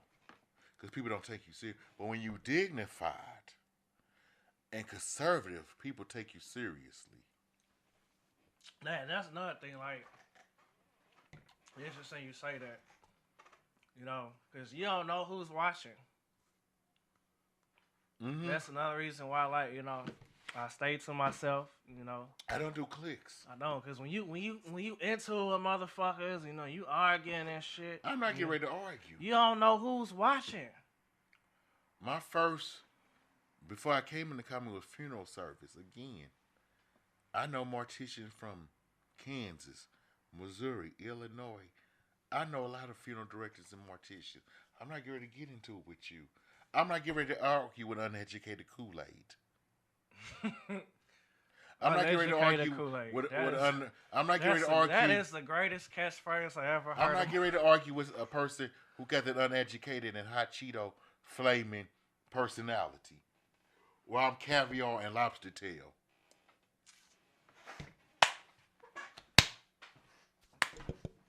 That might be one of the top 5 catchphrases I never heard of. God damn. If I ain't gonna fake it to you. I'm just being If real. I ever argue with somebody, I'm using that. You know what I'm saying? Because at work, when they get to talking, I'm like, you know what? Get the fuck out of my face. You're going to have you a blessed day. I've been doing that for years. Cussing folks out and telling them to have a blessed day. See, I ain't gonna tell you have a blessed day. I'm gonna You tell know, you now go it's fuck to the yourself. point. Go Fuck have a you. day. For real, fuck you. I ain't tell you have Glad a to get, motherfucking you blessed know, day. and I don't want nobody thinking I'm racist, but I had a white man hollered at me. I said, let's get one mother. I put that white manager to the side. I said, let's give her motherfucking thing straight. I don't take orders for well from white folks. I said, if I don't take shit from the people who look like me, I'm not getting ready to take nobody from orders from a hillbilly. It's funny how Where your uncle's really your granddaddy. Racist white people crack me up. Oh my God! I don't see color. I don't see color. I love black people. My grandmother. I got traces of black blood in my ancestry. I don't see color. I love black people. Yeah, you ain't gonna see shit when I black your eyes. You ain't gonna see shit. Nah, I give to the NAACP every year. I donate every year. I donate to the United Negro College Fund. Yeah, Fuck man. you. Fuck that. Look at my card, nigga. They take money from me. Look at my card. They got my card. So they got it where they know to take it out every year. Fuck that. Donate to me. If you donate to me, shit. Fuck the United Negro College Fund. Ain't shit. I ain't even in college, nigga. The fuck donates. I still don't got my 40 acres in my mule, bitch. This Crown XO, it's almost gone. Yeah, that's how you know. That's how you know we've been doing shit tonight. Let me give a shout out to my brother here, another comedian who stayed to himself. He has a few comedian friends that he hang with. Javon Westmarley. I fuck with Javon. I fucks with him. I met this brother a couple years ago. When I say Javon be on point about a lot of shit, he peeped the scene. I'm a person, I study people. He don't be in them cliques. Now I know him and Jason Jenkins is tight. That's just obvious, Javon. But Javon, I got nothing but love for you, brother. Nothing but love for you. Hey, Lavita, my friend. Yeah, he gave me some good advice. You know, he told me like the BBW joke you got, you know what I'm saying, you could do something with that. You know, you could straight make a whole 10, 15 minutes out of that alone. Like he straight gave me some he's one of the few comedians. We on this Crown Royal gave XO, me some y'all. like straight real advice. Like he said, I like that right there. And he gave me some advice. Y'all fucks with your mind. This was at This was at an open mic, at one of them smoking jokes open mics. I don't think they still do them anymore, but yeah. But I love Javon Westmore. That's a good brother. You really don't get it no better than that with him and Jason Jenkins and Travis. I mean, them three are my top favorite St. Louis brother comedians. I'm not just saying this Jamal at all. I really, when I say I got love for you, I'm not just saying this. And DeAndre will tell you when we talk off air, I always mention you. And congratulations on your 100 hoodies, man. Congratulations. That's the truth. He reminds me of Tommy Davidson a little bit. He don't get enough credit to me. Everybody put everybody on pedestal. But sometimes what goes up must come down. You in that crown, yep. I ain't gonna change. Crown almost gone. Shit, we done. That's how you know he was on. My little guy brother of 20 years. Basically our birthday's a day apart. Snow that I ain't gonna give his real name. He might have a fit. But again, fuck you.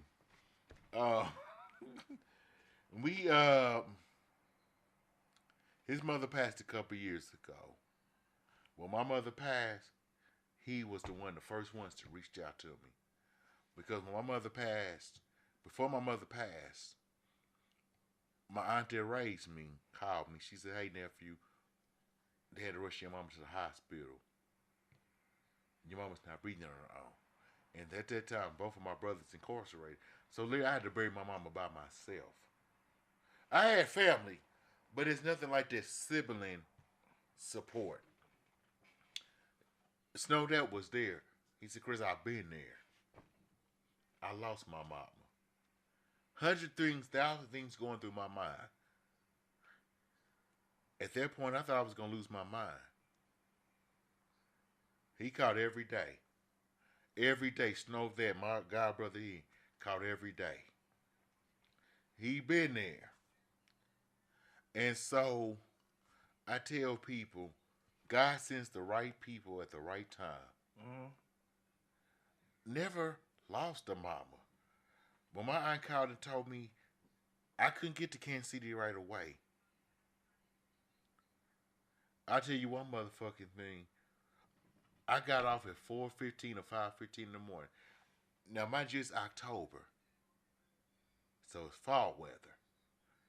Went in, got off, took a shower, got out, caught an Uber to the train station. I was going to see my mama. Get to Kansas City. Some of my spirit said, your mama's not going to make it.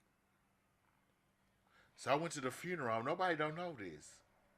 I'm friends with the third and fourth generation of this black-owned funeral home in Kansas City. Lawrence A. Jones and Sons Funeral Chapel. Everybody know me. I talk about them all the time. So I go up there. My friend who served as the third generation. This was his grandparents' funeral home. I said, Larnell, I said, my mama's in the hospital. How much would it cost for direct cremation? He told me the price, but he said, Chris, we'll work with you. I can't disclose what the price was. Went up there, went to the hospital to see my mama on a ventilator. I'm in tears. It's like, okay, my mama is leaving this world. So, Saturday, I go back up there. My god sister Ashley, my Job Corps sister, picked me up from the train station. We get up there to the hospital. Mama in this coma. I'm like, oh, damn. Mind you, my uncle, who's my mama's brother, they had just buried their sister 3 years prior.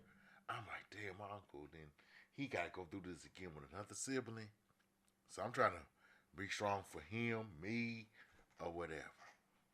So that Friday we up there, I go home. I go to my cousin's house, my cousin/sister's house, my uncle and aunt's daughter, Keisha's house. And so we talking whatever. I go back up there Saturday. Nothing changed. Sunday, I go up there before I get back on the train. They took my mom off the ventilator. My mama couldn't talk. She smiled at me. Before they took my mom off that ventilator, I said, I'll be fine. I said, if you want to go, I said, there's a lot of people that support me, that's going to love me. I said, I still got my aunt and uncle. I'm going to get in the relationship about the aunt and uncle in a minute. I said, my aunt and uncle still here. I said, I still got people from my home church I grew up in. I said, I told my mom, I said, I'll make sure my brothers are good. So they came in. Of course, they said, Christopher, we're going to take your mom off the ventilator. I'm getting excited. But back in my mind, something said, Chris, this is going to be the last time you're going to see your mama. I started crying. I'm like, damn. This can't be. And so I went out the room or whatever. I came back, my mama was smiling. She couldn't talk, so the nurse said, we got your son here from St. Louis. He came all the way from St. Louis. And so she didn't say nothing. So I got back on the train coming to St. Louis. Monday came. Doctors called and said, hey, is this Christopher? I'm like, yeah. Well, this is Dr. Such and Such. We're going to do a conference call with you. And I said, what's going on? He said, there's nothing we could do for your mom. I'm like, oh, shit. Man, shit, man. And so they did a Shit. conference call. So the first doctor said, Christopher, we got to make your mom comfortable. And so my two brothers went around. So I had to make this decision. And they said, your mom got to do not resuscitate her. They said we could put a trait in your mom's throat or whatever. I'm like, don't do it. Because I'm thinking about my, she ain't going to cuss me out. And so I called my uncle, who is the only sibling left. And uncle, my mama got to go in the hospice. And so my uncle said, I'm not going to let my sister die alone. My uncle went up to the hospital. 4 hours later, I'm getting ready for work. I picked up a shift at Amazon. I'm supposed to be at work at 3. My uncle called me. He called me 3 minutes to 3. 3 minutes till. He said, nephew, your mama's gone. I'm not going to lie. I stopped at the store, got me 2 couple of shots of Crown. And the man said, we don't sell Crown Royal. I said, you a fucking liquor store. What the fuck you mean you don't got no goddamn Crown Royal? I snapped. Went to the next liquor. I said, fuck Amazon. I said, they fired me over the fuck well. Man. And so I had a white manager tell me, you can't be in your fine. Let me tell you your white prejudice, redneck, hillbilly ass something. I said, my mama just fucking died. I said, you lucky I came in this bitch. I said, I know white people, y'all do y'all mama different, talk to y'all mama crazy and shit. But I said, but black people, we take our mamas serious. I love you too, Lavita. I said, we take our mama seriously. I'll never forget 1,000 things was going through my mind. So I get a call. They said, well, Chris, your mama ain't been released to the funeral home. I'm like, what? It was up to me. So I called my friend Larnell. I said, Larnell, look, my mama just passed. I said, I'm going to release it to Lawrence St. Jones. I said, I don't deal with these other funeral homes. And people get mad. Yes, I support Lawrence St. Jones in Kansas City. They've been around 75 years going on this year. I don't do them hole in the wall funeral homes. So I had to release my mama's body to the funeral 2 days later. And I tell you this, I didn't really grieve my mama's death till a month later.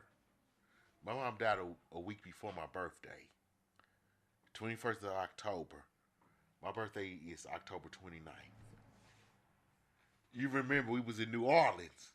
I remember, yeah. So a lot of people don't realize, I think Willie C., he gave me a hug. He said, Chris, I've been there. He said, I know how you feeling. And he said, give yourself time to grieve. But I'm trying to be strong, trying to put on this facade. We got back from New Orleans. I slept in my depression. I would get off at 4:15, 5:15 in the morning. Come home and take a shower. I would sleep till about 11 o'clock at night. Straight through. And I remember somebody was saying, you got to keep going. And that's what I did. I have my moments where I miss my mama. Because my mama was known as the rolling bear. My mama knew every information. I call my mama the yellow and white pages. Because my mama would remember everybody's number. Even if a person's phone number changed, my mama knew their number. Yesterday, I knew she would have been cooking up a storm for Easter. My mama made good deviled eggs. She had a talent for cooking. And my mom only had an 8th grade education, barely a 9th grade education. But again, life goes on.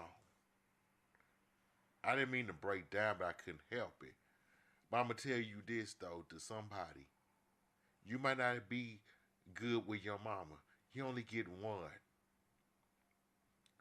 And when your mama go, you might have all the aunts, godmamas, but there's nobody that's like your mama. I can't stand when kids talk back and be disrespectful to their mamas. I can't stand that.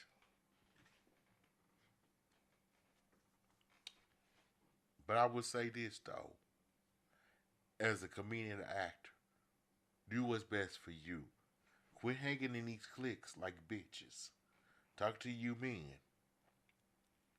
You acting like bitches. Straight up. Be a man. You got the same thing I got between my legs. Be a man. Travis Anderson,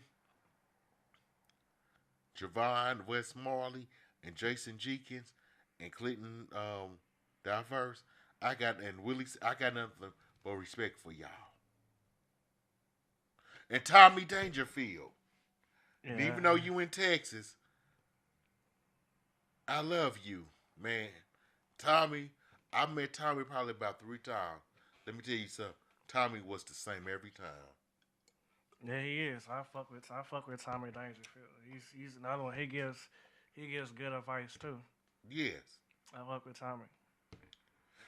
My friend Lavita, she used to be a former employee in Amazon. I could call her anytime, and she come me anytime. There's a lot of people from Amazon I fucks with. Might not agree with their politics, but there's some people who became like family. My god sister Rosemary, who brought me food over yesterday. That meant a lot to me. She didn't have to do that. Hmm. That's one thing. When people do things for that they don't have to, Yes. I appreciate stuff like that. I really appreciate it. And that's another reason why I appreciate our manager, Melanie, so much. She does so much stuff for it that she doesn't have to do. Like she Yeah. sacrifices so much for us, and she wants us best. I appreciate that. Yeah, like I said, me and Meg, I was friends with her on Facebook for Hmm. quite a few years.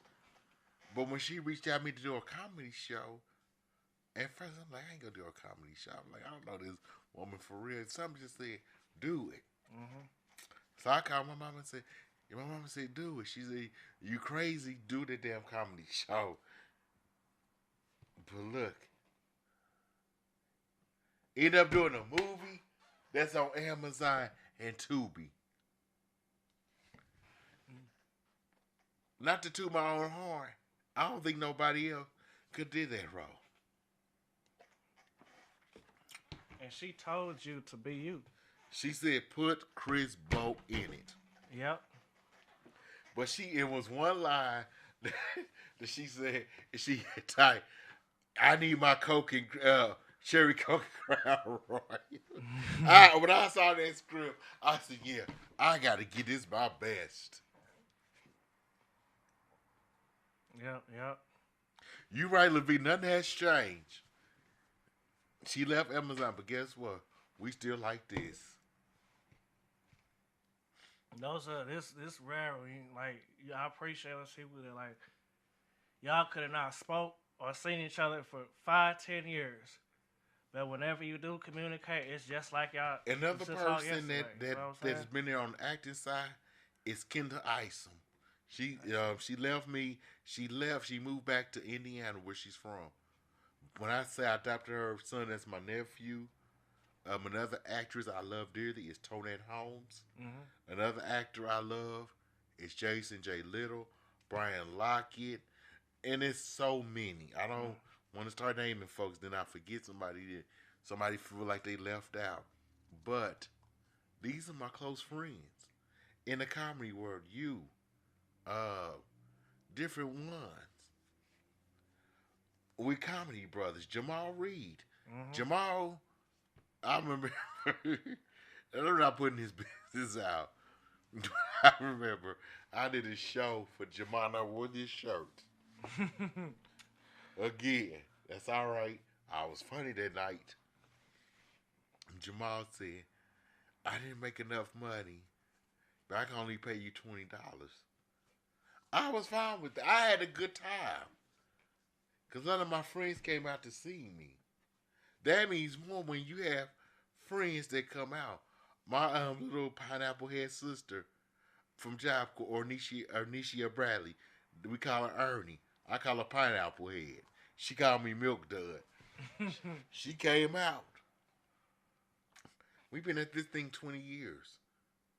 So the next project, and I thought to myself, I said, it's time to do another recording. And I already got the title. I'm not going to say it on here because somebody will steal your shit. Then They will. I don't want to be on the news for putting a hit out on somebody. It won't ever be no hit. It'll be straight up. It'll be me. Yeah. I don't play that shit. And so, later on this year, y'all will see another project from me. I'll make sure it goes on Apple and whatever, Android or Amazon, Tubi. I'll make sure it gets on all platforms. But I've enjoyed this show. I would say this to the next generation of comedians and actors: be yourself. Don't let nobody change you. Be your authentic self. Listen to vibes. And learn how to be discerning. Another thing, don't be afraid to have your own motion. You know what I'm saying? Do your own shows. Don't be afraid to take that risk. Don't be afraid to fail. If you're afraid to fail, you won't succeed. Some people are afraid of success.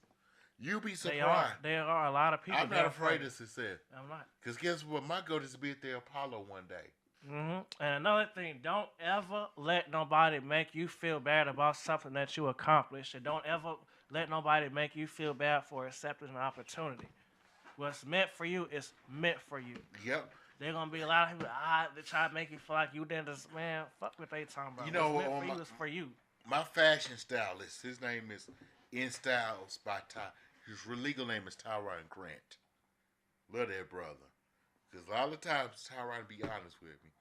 I'll be like, do this guy? He be like, nope, that's not your style. I'll be like, okay, let me send this video. Like, okay, that's you. But he has shared some in this story. What's for you will find you. Absolutely. So I want to say it to every actor and comedian. You don't quit trying to be on everybody's platform. Quit trying to kiss everybody's ass to get a part. Because that ass that you, like I said earlier, that ass that you're trying to kiss, that person gonna give you a fake shout out. Ain't gonna think about you. That's the truth. That's the truth. I love the people that's been there for me. I say it again. The Pippions in Chicago. Charlene Wofford in Virginia. My buddy David Tataz in Virginia. Buddy Love in Detroit. KG Gibson in Dallas, Texas. My comedy mama Sheila that's in Los Angeles. My childhood best friends. People I grew up with. I love y'all. My people from Amazon. Love y'all dearly. See y'all later. Before we close it, you have any? Let's say, what are your goals for the next year when it comes to comedy? I want to be able to book other comedians. I want to be able to mentor people. I want to have my own version of a comedy convention workshop where I want to bring people in. It'll be like a 3 or 4 day event. God already the Lord already revealed the title to me. I'm gonna, have people come in and facilitate it. And Laugh for Me Entertainment and Crispo Productions. I want to bring that into fruition. I want to be able to give people jobs. I want to be able to fund stuff and get grants where nobody can say, "Oh, he did a GoFundMe to fund his projects." No. Aretha Franklin said some years ago, a song, "Deeper Love." One of the verses in the lyrics, she said, "I'm not looking for handouts, charity, welfare, stealing or dealing. I wanted to build my empire on my own without stealing, dealing, and everything. I want to do this on my own. I don't want nobody to say, well, I gave Chris Bo 1,500. Then I got to confront your ass." And that's one thing I don't play. People lying. I don't like that. And so, Crispo Productions is going to be a brother company to Laugh at Me Entertainment. Laugh at Me Entertainment is going to be the company that's going to do comedy and other things with Crispo Productions actually going to do filming, comedy films. That's amazing, brother. And like you said, what's meant for you will find you. Yeah, I don't. And like all You this don't got to chase it because at the end of the day, the favor. Pastor Shirley Caesar has a song called "Favor of God," and in that verse, he said, "You don't got to earn it or work for it. You can make it. We go through trials every day, but you know this: you're not in this thing alone." I would love to work with other local comedians. Shantae Love, KC. I've worked with Precious and Purdy. Love to work with them again. Love it. I had a show with I them would love to last night. work with Travis Anderson. I would love to work with Jamal Westmoreland again. Jason. I never worked with Jason Jenkins. Love to work with him. Love to work with other comedians. But be about your business, y'all. Quit being on this nigga business shit, bootleg business shit. And that's all I gotta say. The Andrew brother, I'll come again. Anytime you want me to come, I'll come. I appreciate you, brother. You're definitely one of my closest friends in this comedy business. I appreciate you. I would say this. If there are comedians I could go on tour with, we talked about that too. I want it to be, of course, you I'll go and on little tour. ugly ass fat dude who I met through our manager, Mel, and then Jamal. two brothers who've been instrumental in getting me into this industry, and that's Jamal Reed. Well, Jamal the comedian and Marlon Mack. Those two. That's a powerful tour. Yeah, that'll be my goal. Of course with Mel managing. Because I would be the headliner because I'm the legend. I'm the oldest. Honestly, I don't care who. Yeah, I don't go by titles. He gonna be the headliner or he gonna be the opener. That shit don't faze me. Yeah, I just want us all to eat, all be successful, and I don't eat cheap, y'all. All flourish. When he said eat, I don't eat cheap. Oh yeah, we don't do that. But that's it, y'all. I'm with signing another off. episode of Petty Talk. I will be back next Monday. That's it. With Chris That's all we got. I'm out.